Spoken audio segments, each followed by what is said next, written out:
Jesus said, "Very truly I tell you, anyone who does not enter the sheepfold by the gate, but climbs in by another way, is a thief and a bandit.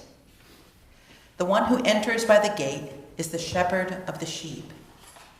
The gatekeeper opens the gate for him, and the sheep hear his voice.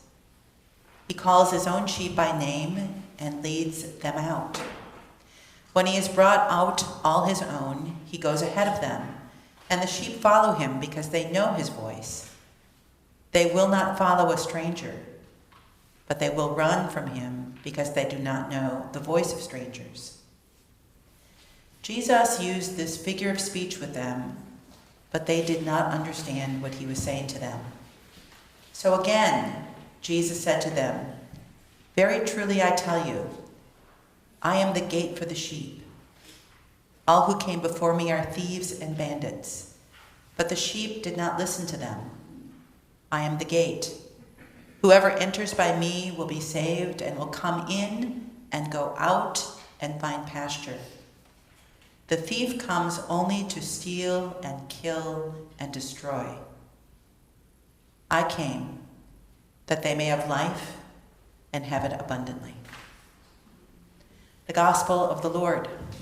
Praise to you, Lord Christ.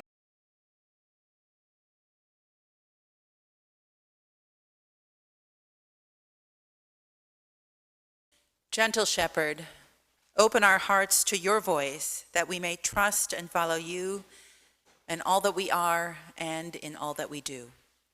Amen.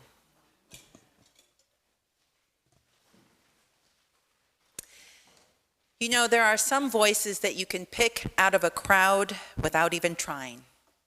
I knew the cries of my children, and now I know the whimpers of my adult children.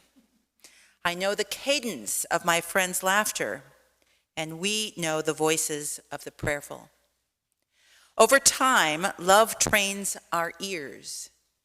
It teaches us to listen beneath the noise for something deeper than sound, something that I think sounds like belonging. Today, when we listened to the 10th chapter of John's Gospel, we heard Jesus speak about sheep and shepherds and gates and strangers. It's a rural image, dusty and ordinary, easy to pass if you've never had much to do with livestock. But listen closely, because what I believe he is really talking about is recognition. The sheep hear his voice, he says. He calls his own sheep by name and leads them out. And the sheep follow him because they know his voice. They follow him not because they understand everything, not because they have a map of where he is going, not because they weighed all the options and made a strategic decision. They follow because they know his voice. Which raises a question for people like us living in a world thick with competing voices, voices that tell us who we are, what we lack, what we should fear, what we must chase in order to be enough. There are voices that flatter and voices that shame, voices that promise security and voices that trade our souls for urgency. There are voices that manipulate, voices that require us to conform, and as we all know too well in our political climate, there are voices that are dishonest, especially those representing authority, the media and political pundits in both our parties. Some of them are loud, some of them are subtle, and all of them are persuasive in their own way. This week, I was reminded that Bob Dylan's lyrics often challenge people to ignore, quote, masters who make rules and preachers selling easy answers and 10,000 talkers pushing propaganda. So how do we tell the difference? how do we recognize the voice of the shepherd among all the others? Jesus does not answer that question with a technique. He does not hand out a checklist or a set of criteria. Instead, he describes a relationship. He calls his own sheep by name. By name. Which suggests that the voice of the shepherd is not a generic broadcast. It's not mass-produced. It is not aimed at, quote, people like us. It is aimed at you and me. It is the voice that knows where we have been, what we carry, what we fear, and what we hope for when we hardly dare to hope at all. It is the voice that does not need to shout, because it has already learned how you listen.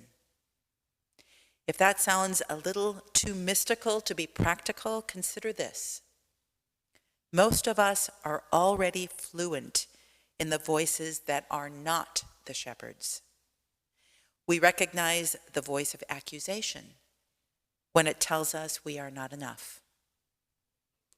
We recognize the voice of scarcity when it warns us there will not be enough time, enough love, enough money, enough mercy.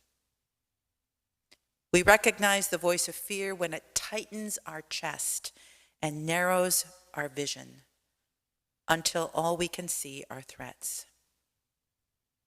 And these voices may be familiar, but Jesus's is clear.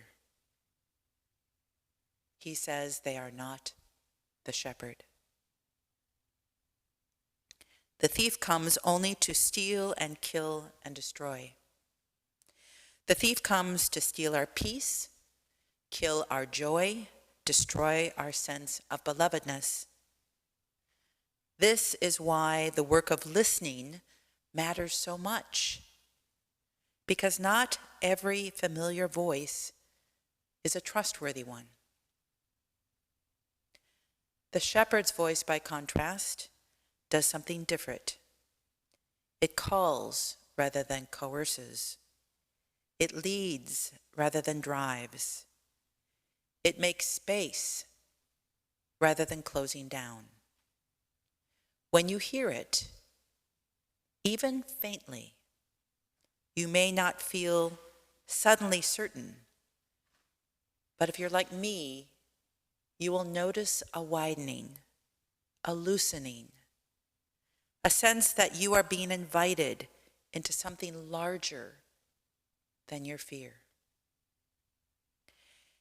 And then Jesus says something that shifts the whole image. He says, I am the gate. Not just the shepherd who calls from somewhere out ahead, but the very threshold through which the sheep pass. The place of coming and going. The opening in the wall that makes movement possible at all. I am the gate, he says. Whoever enters by me will come in and go out and find pasture. There is a freedom in that image that we don't always associate with faith. Coming in and going out. Not fenced in by fear, not trapped by obligation, but moving, living within a relationship that provides both safety and space. And then, as if that were not enough, Jesus names the reason for it. I came that they may have life and have it abundantly. Abundant life. Not life fenced in after the gate closes on you. Not barely getting by life. Not life filled with we're in and you're out. Not life measured out in cautious rations. Abundant life, which does not mean a life without hardship or loss.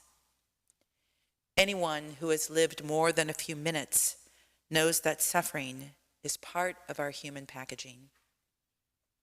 But it does not mean a life in which hardship and loss do not have the final word. A life in which there is still room for joy to take root, for love to grow stubbornly in the unlikely places, for hope to flicker and then catch. Abundant life is not about having more of everything. It is about having what is most real at the center and finding that that is enough. So perhaps the question for us is not, do we believe in the shepherd? But which voice are we following? Because every day, in ways large and small, we choose. We choose which voice to trust when we speak to ourselves. We choose which voice to trust when we look at our neighbors. We choose which voice to trust when we decide what matters and what does not. And the good news, the quiet, persistent, and easy to miss news is that the shepherd has not stopped speaking. The voice that called Mary by name in a garden, the voice that calmed the storms and stirred hearts, the voice that spoke of gates and pastures, that voice is still calling. Not to drive you harder, not to measure your worth, not to bind you up in fear, but to lead you into life. Abundant life. Life where you are known. Life where you are called. Life where even in the presence of so many other voices, you begin slowly and surely to recognize the one that has been calling your name all along. In the name of God, amen.